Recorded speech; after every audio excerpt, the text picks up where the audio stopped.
Okay, we're talking to Dr. Raul Fabella, and I titled this a simple review, but we're actually reviewing the Comprehensive Agrarian Reform Program of the Philippines.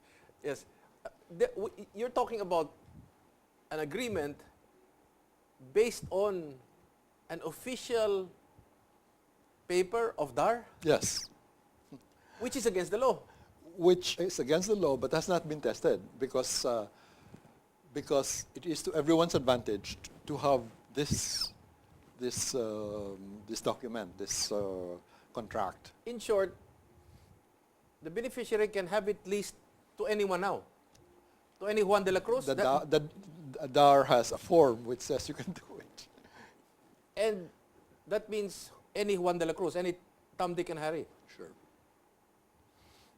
That's illegal, but it is actually in the legal limbo, because if it is tested in the law, I think it's going to be considered unconstitutional. How is DAR justifying this? I haven't asked the DAR people on this, but I would suspect that the reasoning is because it's already happening underground. Okay. If you bring it above ground, okay, then the contract has a sacrosanct nature, and it is cheaper for everyone. Okay. Rather than if it's underground. Okay. And that is to the advantage of DAR, because DAR, the land bank will be paid, okay, because that's in the contract. Okay. The land tax will be paid, because that's also in the contract. Yes. Because remember, as it is, they cannot actually pay. They don't pay. They cannot pay taxes. They don't pay. Hindi kumikita eh. In Negros, the arrears Yes. is about 1 billion pesos. Okay. The arrears. The arrears of lands Yes. that are used to be paying and no longer are paying. So what we're actually, are you also saying here, therefore, that these beneficiaries, because basically the landlords, as they term it, or management has turned over these properties to the beneficiaries, it used to be that the landlords or the management was paying taxes. Now, they're with the beneficiaries. You mean to say tax revenue or the revenue collection has all gone down because of this? All gone down because nobody's paying the tax. You cannot expect a person who is tilling, in some of the Negros areas, they're tilling half a hectare of sugar land. So, is this enough reason or good reason for CARP to continue after June? I mean, this now we're supposed to be trying to get more revenues, no? But with the way things are going, I don't know.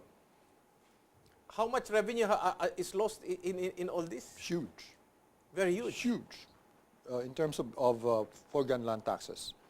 And of course, because a lot of these things are going underground, the DAR is not being paid. The number that is bruited about, but the repayment rate for agrarian reform beneficiaries is 17%. It's probably lower. Okay. Probably lower. And like you said, my own feeling is that eventually the government will just have to simply erase all liabilities by these farmers. Okay. There are voices who are saying, we gave the land. I mean, and then we're asking them to pay for it. Why not just make it free? Exactly. Kasi effectively it will be forgiven. Effectively it will be forgiven. But can a law be passed based on that says, okay, we're not anymore going to charge you. You don't have to pay land bank anything. You don't have to pay. Government will assume all the loans. And again, you're transferring the burden to government. But actually, government is burdened by other things as well. And government per se, when you burden it with more, it's actually the Filipino people. I mean, somebody will eventually have to pay for it. No? Correct. So it's not just government who will have to pay for it. So this is the general taxpayer. Exactly. Which is all of us again. The bill will be. Is that the route to take? I mean, should we, everybody pay for land that we're giving to the beneficiaries for free? I mean, should we give it to them gratis? Well, it might pain a lot of people to say that we're paying the taxes and now we're going to put up the bill for this. But banks do that. Okay. Remember, when banks have, private banks have, Yeah. how do you say that, non-performing assets for a Yes, long time. yes. But eventually they declare them as losses. Okay. But in So- this case, this is, you're talking about the government of the Philippines. Yes. This is a, Incidentally, this is not going to be the first time Of course. the government assumed of course. the losses of DBP and NPNB and Central Bank. And Central Bank, that's what I'm So, saying.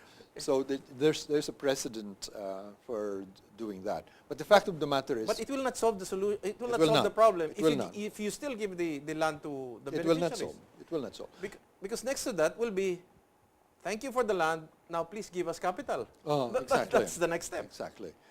So the other thing that must be lifted is really the 5-hectare ownership limit. Okay. The, Because the next generation will be.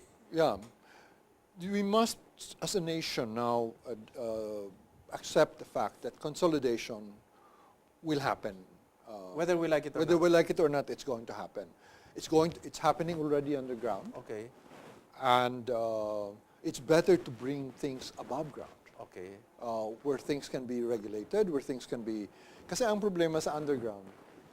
Supposing you sign a contract underground, and it turns out you cannot pay. Who is going to enforce the contract? An illegal contract. An illegal contract. Yes. Well, the illegal mafia will do that. Yes. It will be the most powerful guy who will who will break legs and Or things like what that. happens if the beneficiary finally raises up his hand and says, I I'm cannot giving pay." up, my children are in the cities, they don't want to be farmers, Well, it I'm- will have to be worked by the consolidator. I'm selling this, but the sale is illegal. Sale is illegal. So underground na siya. Ulit siya. Which is really a terrible thing.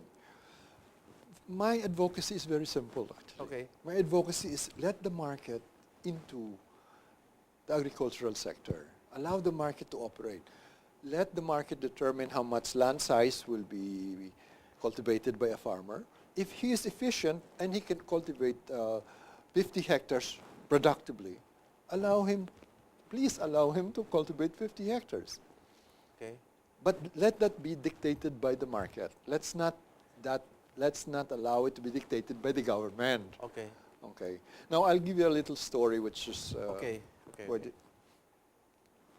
when I'm actually a Deng Xiaoping Okay. admirer. Okay. Deng Xiaoping, you know Deng Xiaoping. Yeah, yes, yes, yes. When Deng Xiaoping was sent to damage control, what was then known as the Great Leap Forward of Yes. Mao About- Zedong. Yes, yes. The Great Leap Forward was a tremendous debacle. Of course. About 30 to 40 million Chinese died Correct. because of the Great Leap Forward. Yes. When Deng came to the picture, studied the picture well, his conclusion was very simple. Uh-huh. The government should not be making all these decisions. Okay.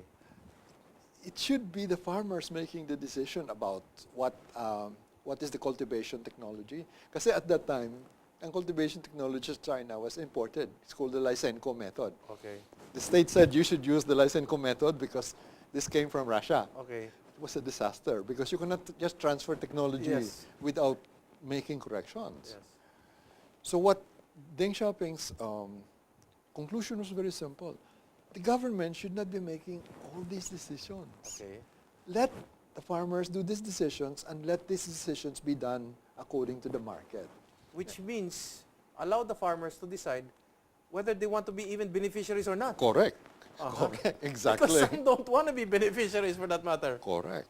Exactly. And you know what happened to Deng Xiaoping Uh-huh. in the first episode in the 50s?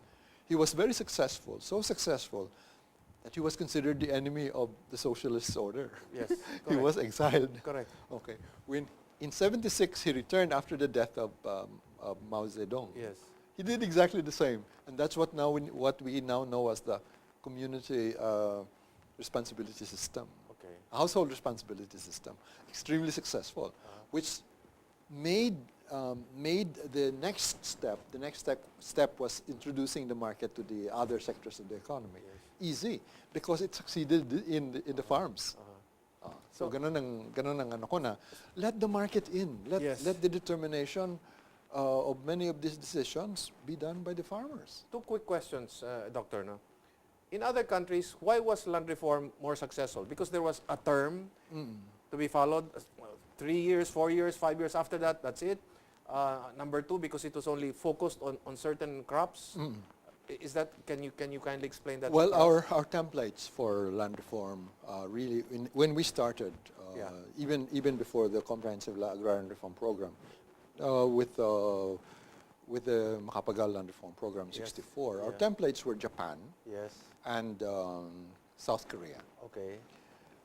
Both countries stopped at rice. Okay. Japan distributed about 4% Okay.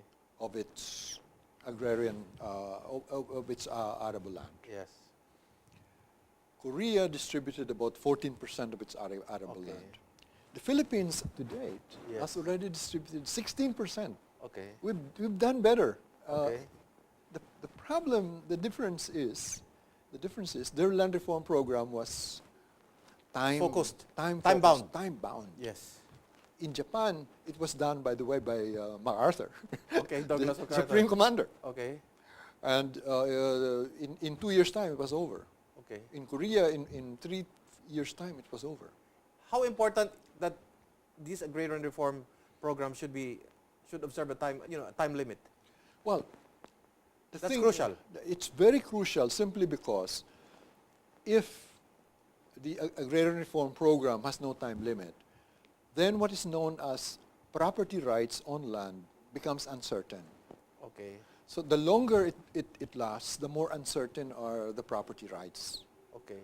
So if you are an investor, you want to invest in food, Yes. and the area is covered by land reform, Okay. for example. You don't know whether this area of land where you will, I suppose you will put in maybe 10 million pesos, whatever, with irrigation, you don't know whether it's going to be covered by land reform or not. And if it's covered by land reform, then you don't want to do it at all. So it's a risk. What you're saying is it's a great financial risk. The property rights associated with agrarian reform is very unstable. Okay. I'll give you an example. Yeah, you hold on to that. We're going to pause for a few reminders. Please stay with us.